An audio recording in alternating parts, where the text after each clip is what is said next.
graduated from the University of Washington in architecture, and specifically the School of Building Construction.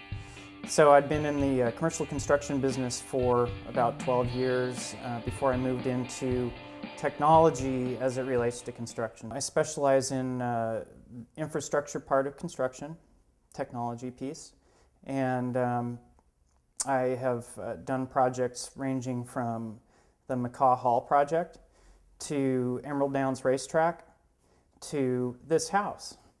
So when we first came into the house here, we noticed that there were about 7 layers of wallpaper on these walls here. One of the first things we did was take that off. And if you've ever done that, I pity you because it was a horrible job. The lath and plaster walls are still in perfect condition, but it also has that stained glass. It's all original. The house was built in 1906, so if you think about how long those windows have been there, it's pretty amazing to think of what they've seen. As we move into the dining room area, you'll notice that we have some really great crown molding up here. This is one of the most charming parts of the house. So much light comes in through the southern exposure that we put in textured glass, so there's no more curtains, but there's still a lot of privacy.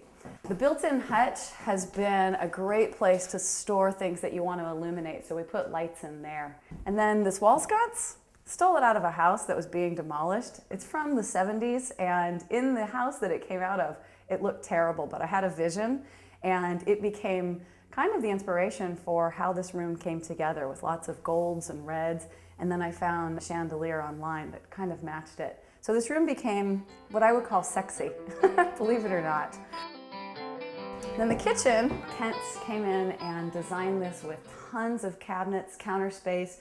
As you notice, there's a million outlets, and the coolest thing about it is I have speakers. So when everybody else is having cocktails or socializing and the music's blaring, I get to play along too. We made it livable, made it usable. We designed the cabinets so that we could actually cook in here. Added a lot of storage space. Everything is new in here. We illuminated it also so that you can actually see the countertops. Darcy and I have always wanted to expand this house. We loved the main floor. It was great. We lived in it for many, many years. And we'd always talked about either building up or building down. This is a classic 1906 Craftsman. It's very indicative of its era and of Seattle craftsmen. And for us to go up would have changed the lines of this house. So for us to go down made more sense if we wanted to keep the integrity of the house, which we did. The best decision for us was to go down because it was already there.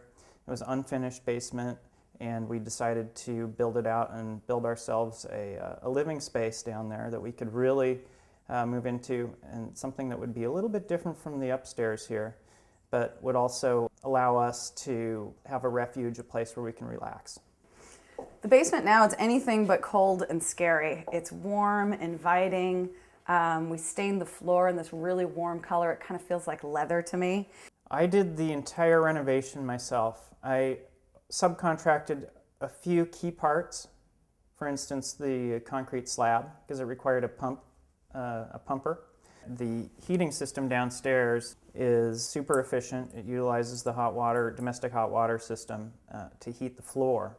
So it reuses the heat that's already latent inside the water system. And it also recycles it back into the hot water tank. So we found that our heating bills have gone down since we've doubled the size of the house. Our whole heating bills have actually gone down. The basement's also really well insulated, and the windows are also the latest and greatest in energy efficiency. The master bedroom required an egress window, and so I had to notch out the foundation to install this window here, and there's a window well outside. It's a tilt-turn window, which is a really handy type of window to have. So you can open it this way, or you can crack it open. We also installed a walk-through closet with plenty of storage space. I designed it so that we could put all of our clothes in there and more. So imagine 2 people staying married for 14 years with only 1 bathroom. I know it's really hard to imagine. So we finally have 2 bathrooms now, which I love. When we started this bathroom, I said, I want one of those bathrooms that's like in a hotel. So we built this hotel-sized bathroom that has these double shower heads, and Kent tiled the whole thing. The location's great. The walkability is amazing. We could go to a movie, we can go to the pub, we could go to the Starbucks, all on foot.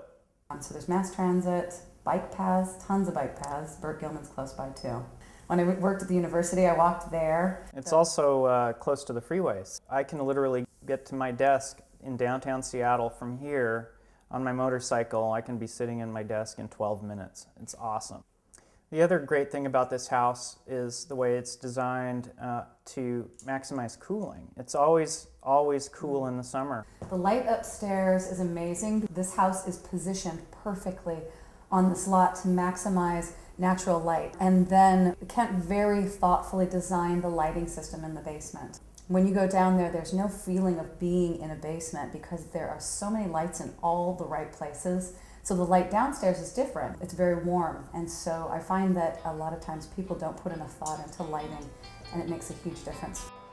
This house has been an amazing part of this chapter of our lives together, and Seattle has been a great city for us. Everything that was done in this house was done with intention, the intention for good living. And I hope that you will enjoy this house as much as we have, and that it will be part of the good living and the next chapter of your life.